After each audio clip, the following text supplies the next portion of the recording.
Hey, what's up, guys? Welcome to drboystv.com, the home for intelligent black people. I'm going to jump in real quick and talk to you guys for a second because I'm in Miami and I'm about to take an anniversary cruise with my wife. We've been married for 1 year and I'm super excited about being married to this black woman and I just love her and I can't wait to go out into the ocean with my wife. She's never taken a cruise before, and I was going through and reading and catching up on the news. And you guys know earlier we talked about what's going on with the stock market, and I'm going to tell you a little bit later how you can actually use this to your advantage. But since we talk about money, I wanted to talk about college sports.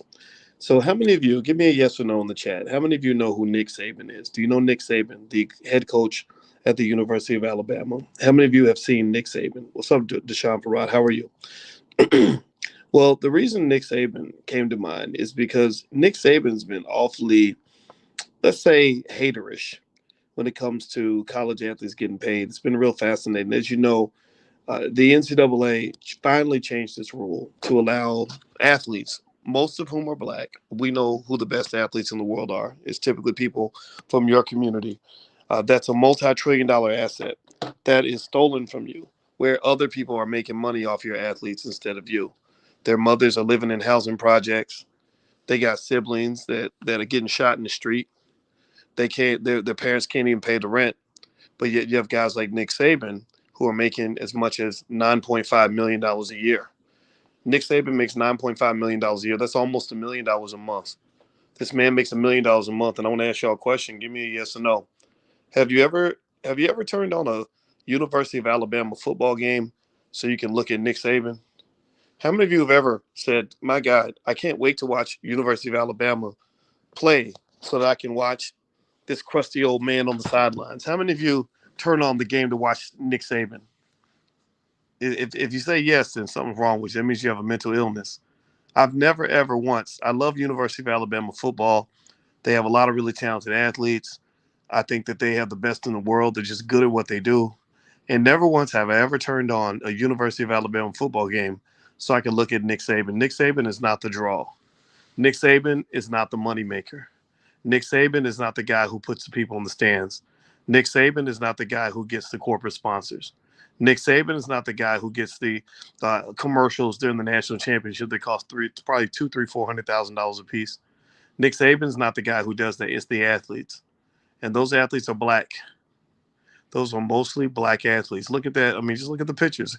If you look at any picture of Nick Saban with his players, it looks like Colonel Sanders on the plantation, or it looks like a Joe Biden voter rally where you've got these guys. And I'm not saying Nick Saban's a bad guy. I don't know anything about Nick Saban as a human being. I know he's a great football coach, and I'm sure that he has a good relationship with a lot of the players. But a lot of those folks, they love you. They love you when you don't get what's due to you. They love you because you take a sucker deal. They love you because they can make money off you. I mean, shit. Who wouldn't love? Think about this. Give me some. Say something in the chat. Let me know if somebody was letting you make $9.5 million off of them per year, and you didn't have to pay them nothing. Would you love them too? Would that be your favorite pet? What do y'all think? You be my best buddy. You make me 9.5 million. I ain't gotta never give you nothing. So at the end of the day, the NCAA is an interesting construct. I started talking about the NCAA years ago. Um, you guys may not know this history, but back when I started writing articles at the University of Kentucky, I was a graduate student. And at the University of Kentucky, we had a great basketball team, still do. And at that time, they were winning national championships every year. And I'm sure the players are getting a little something, something under the table, but they weren't getting what they were due. Rick Pitino was making insane amounts of money back then. And I remember I started writing articles about the fact that it didn't make sense to me that everybody's making money off the athletes except the athletes. The coaches were making money, the administrators were making money, the universities were making money, the corporate sponsors were making money, the commentators were making money.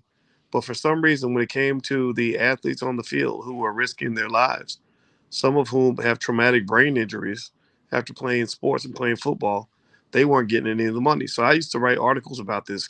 Check my record, check my track record. I've been on this one for 25, 26 years. And I was a young graduate student, and one of the basketball players, Derek Anderson, came to my office. Derek Anderson eventually played for the San Antonio Spurs. So one day Derek came to my office because he wanted to meet me. And one of the black assistant coaches brought him to my office. You know, ain't no white people going to connect intelligent black people like that. It's always going to have to be us, like an underground railroad. So this black basketball assistant coach snuck and brought Derek to my office to meet me. And it had to be a secret meeting, like almost like a damn slave plantation. I kid you not, this is a true story. It had to be like a secret meeting because I remember Derek mentioning to me that the coaches, it was either Derek or Nazi Muhammad, one of those two guys, both of them were on the basketball team. Go look it up. They won the championship back in the 90s.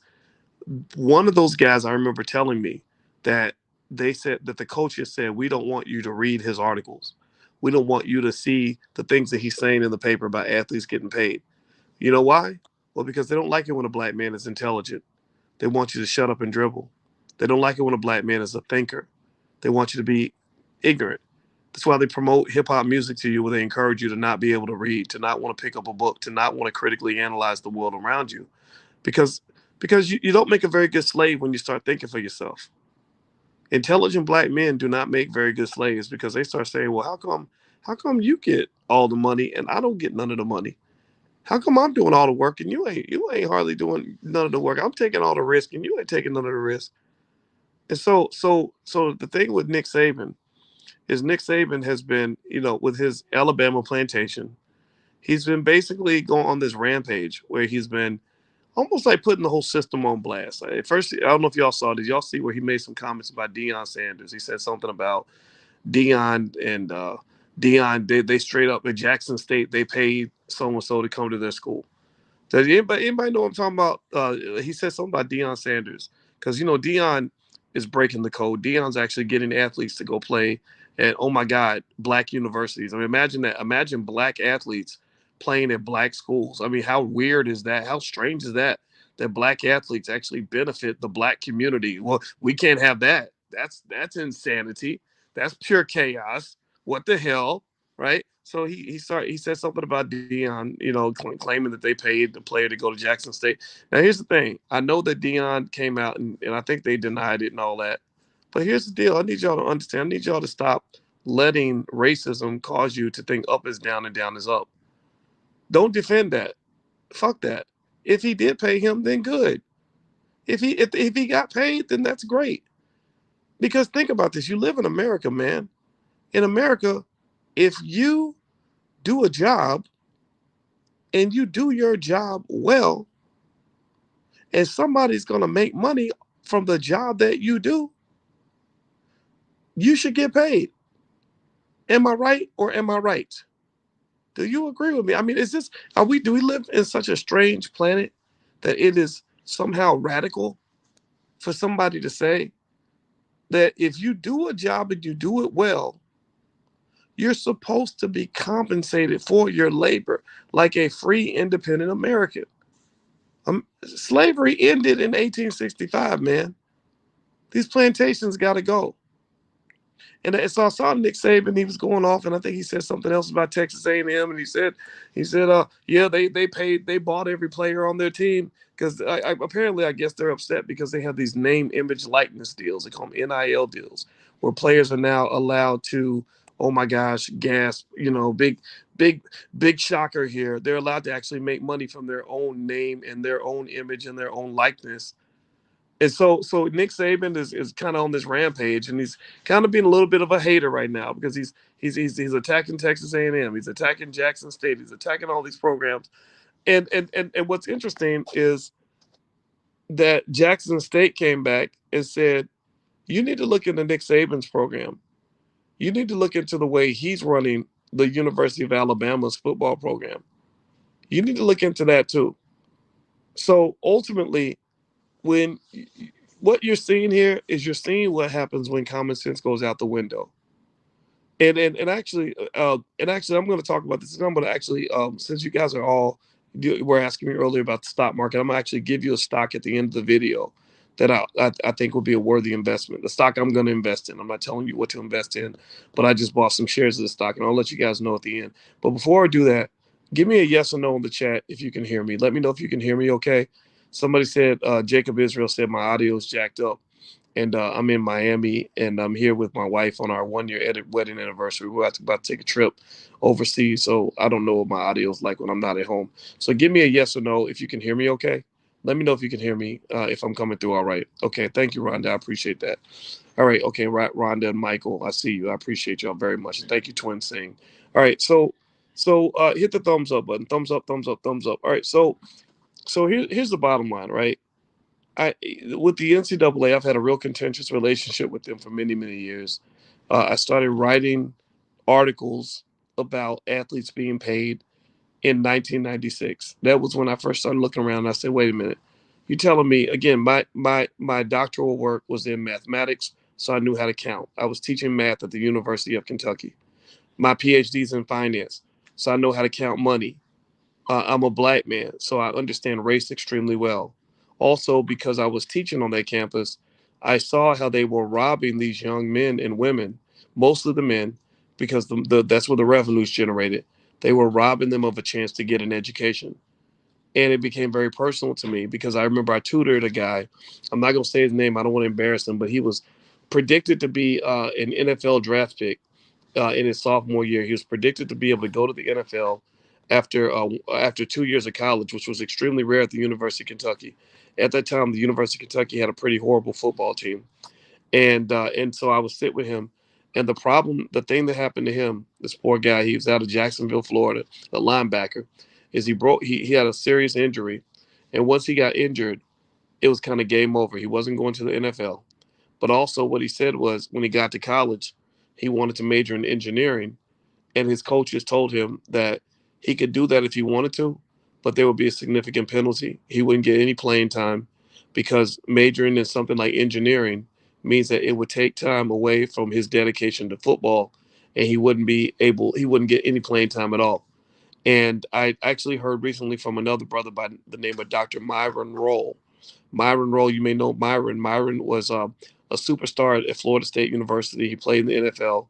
And Myron also got a lot of pushback when he told the NFL that he wanted to go become a Rhodes Scholar. He wanted to go and study in England at Oxford and become a surgeon. He didn't care about playing football right away. And he came back and he eventually played for Tampa Bay, I think, and some other teams. And he was very good. But he said, football, he said, look, I'm a human being first. I'm a black man. I'm an intelligent black man.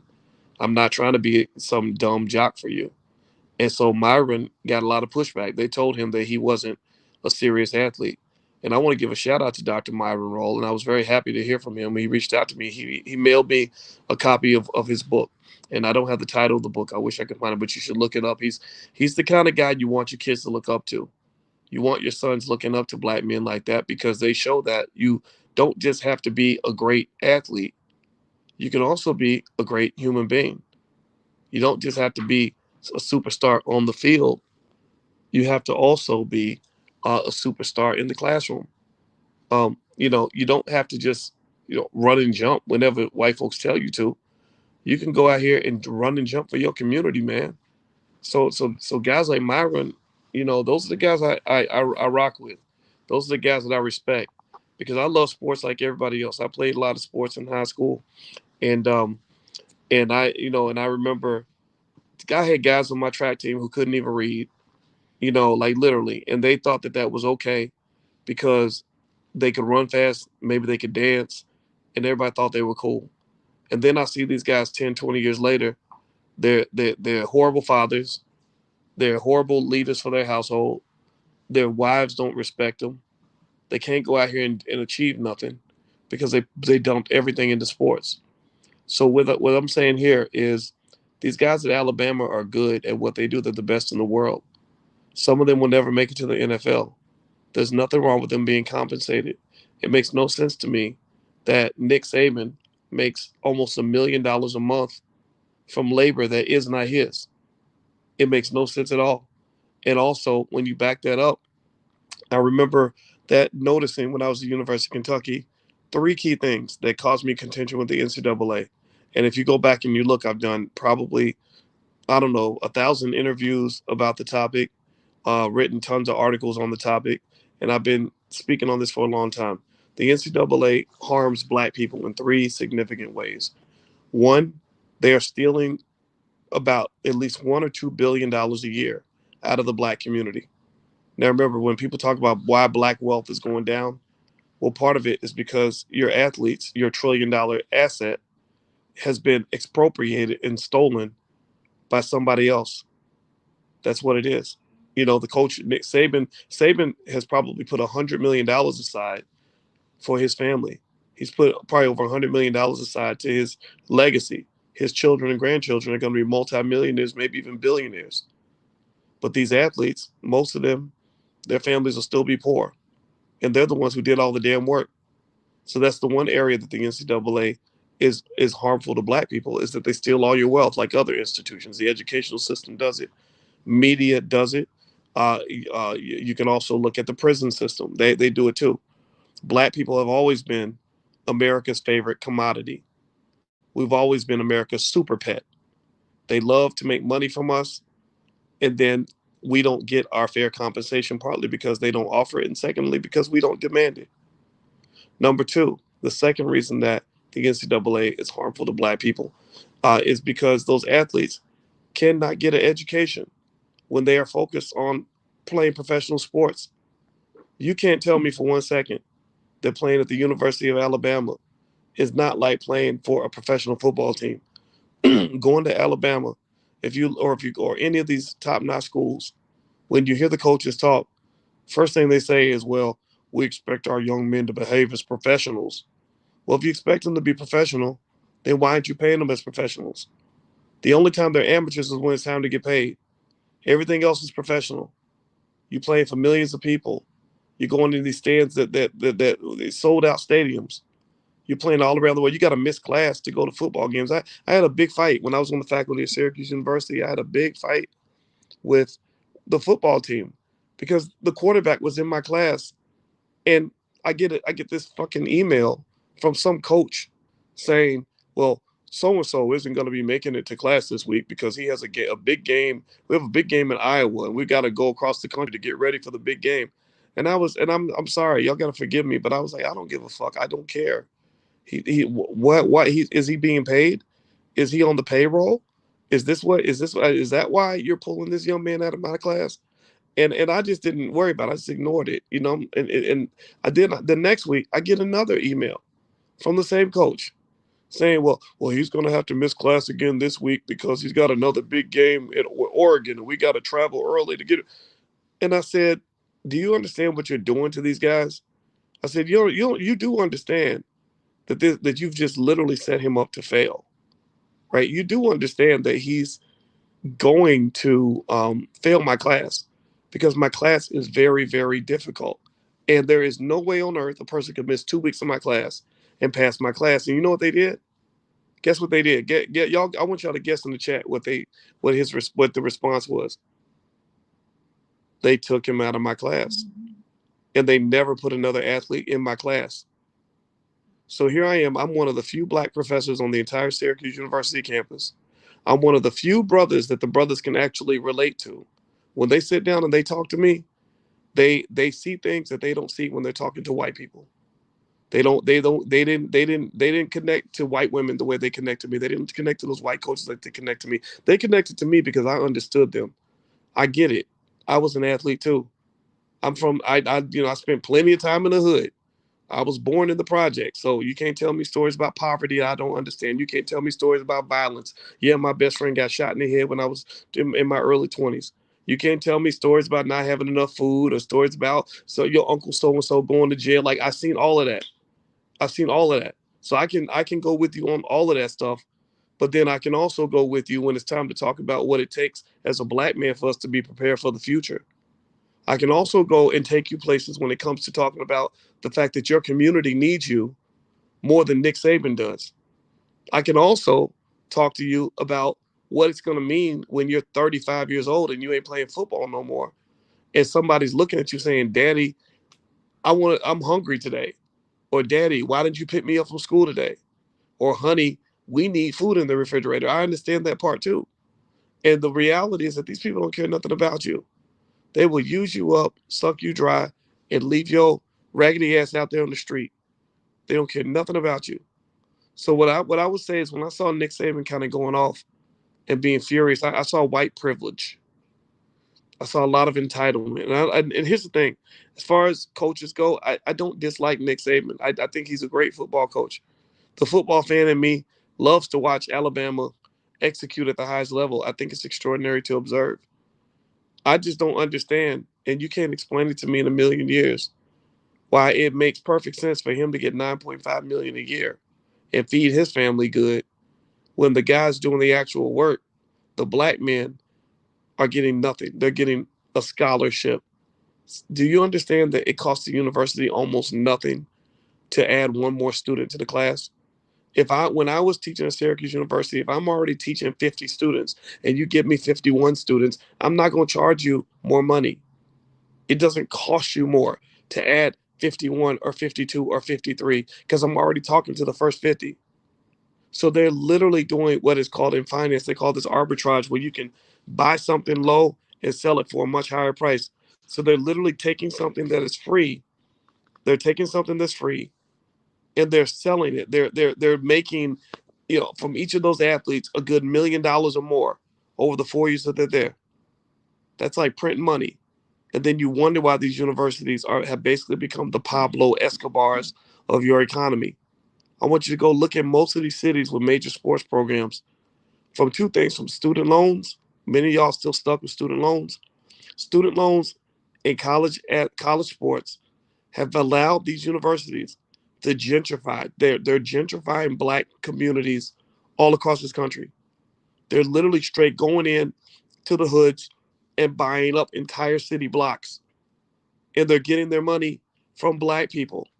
They're getting their money from you. You are the oil wells. They have drilled into your community and sucked the wealth out to the point where you have nothing. And then when they get done using that kid up, when they get done giving him brain damage, when they get done pumping him full of anti-inflammatories and steroids and everything else, and they got him all up in the culture. We talked about the culture, and I've told you guys my feeling is fuck the culture. Because to me, if a culture ain't helping you live and helping you succeed, then it's not a healthy culture. So they got caught up in the culture of women and weed and liquor and acted a damn fool. Then they dump these guys back into the hood.